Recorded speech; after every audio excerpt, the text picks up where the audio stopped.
This is QTV News coming to you live from our studios on Caraba Avenue, and I am Jenna Bosonko. Thanks for joining us. Here are the main news headlines. The Gambia's Drug Law Enforcement Agency gets a huge boost in the fight against crime with a donation of forensic lab equipment. The Minister for Finance and Economic Affairs, Sidi Keita, says his ministry is implementing a series of programs to help stimulate domestic revenue collection and mitigate the impact of inflation. The Ministry of Communications and Digital Economy and partners organized a validation forum on the government's cloud policy, strategy and implementation plan. The Ministry of Trade, in collaboration with the International Trade Center, launched an online platform for women horticultural producers and processors. In sports news, the Gambia's men football team took a step closer to a second AFCON appearance after a last grabs winner gave them victory over South Sudan. Those were the main headlines, and now the news in detail. Do stay with us.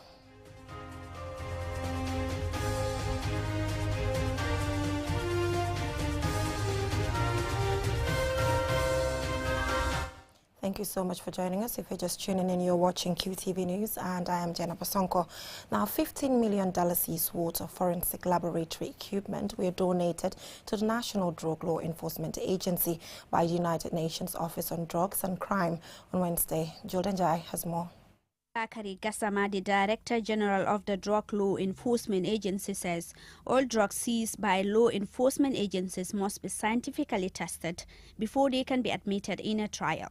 As such, these donated equipment will be a major boost to their investigation and prosecution of drug cases.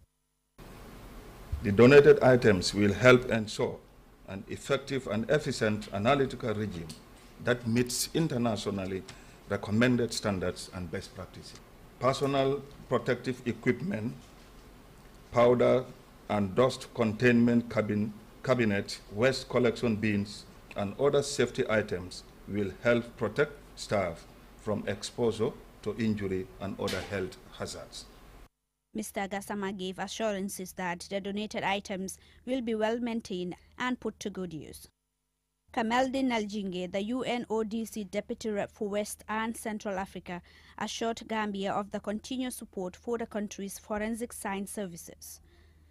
On behalf of the regional representative of UNODC for West and Central Africa, that UNODC will provide assistance wherever necessary to align the performance and procedures of national entities, drug testing and forensic laboratories towards internationally accepted standards and harmonize the quality of forensic science. Serafin Wakana, the United Nations Resident Coordinator in the Gambia, highlights the importance of collaboration in the fight against drugs, human trafficking and all forms of illicit drugs use. The collaboration between the government and the UNODC reflects a strong partnership based on mutual trust and shared objectives. It is through such collaborative efforts that we can achieve meaningful and sustainable progress in combating drug-related crimes and safeguarding our societies. Siaka Sonko, the Minister of Interior, highlights the importance of the partnership in the fight against drugs, saying the partnership will improve the capacity and capability of the agency through training and equipment support. Drug trafficking presents a serious threat to the democracy, development, peace and stability of states. For this reason, my ministry places a high premium on the fight against organized crime, particularly drug trafficking, with a view to achieving the progressive social and economic well-being of our country. Minister Sonko says the Gambia's security sector reform will have little impact if the law enforcement institutions are not well equipped to perform their functions as modern entities. Therefore, partnerships such as these presents an opportunity to achieve the goals of the security sector reform. It is expected that the donation of these lab equipment will greatly assist the agency's scientific analysis and help consolidate the security sector reforms being undertaken since 2016. For QTV News, I am Julden Jai. Now, the Minister for Finance and Economic Affairs, Sidi Keita, says his ministry is implementing a series of programs to help stimulate domestic revenue collection and mitigate the impact of inflation.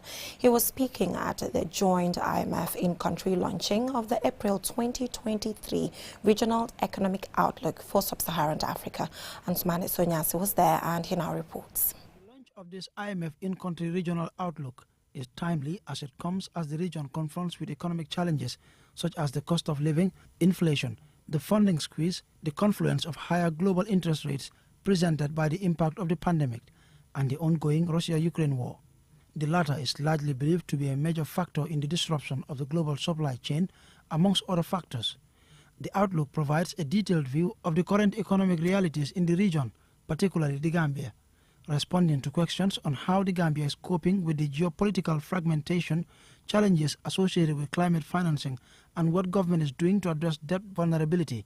Finance and Economic Affairs Minister Sidi Keita says the government has instituted several programs and strategies to help mitigate the impact of challenges such as inflation and cost of living. We're doing this gradually because the economy is such a mammoth task.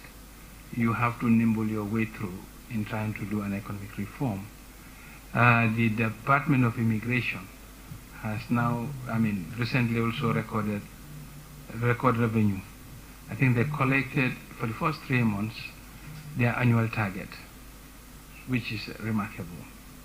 What we are also doing now is to ensure digitalization of government operations, to ensure revenue. Presenting the in-country outlook for April 2023, Mamadou Julde Bari, IMF resident representative, says the report shows that funding squeeze will persist in the region for some time, adding that currency depreciation resulted to higher inflation and debt vulnerability. He also highlights IMF support to the Gambia.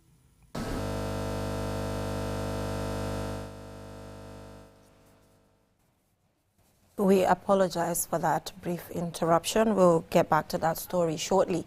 Now, moving on, let's take a look at the Ministry of Communications and Digital Economy and Partners organized a validation forum on Tuesday, one of the government's cloud policy, strategy and implementation plan supported by the World Bank. Jordan Jai has the rest of that story.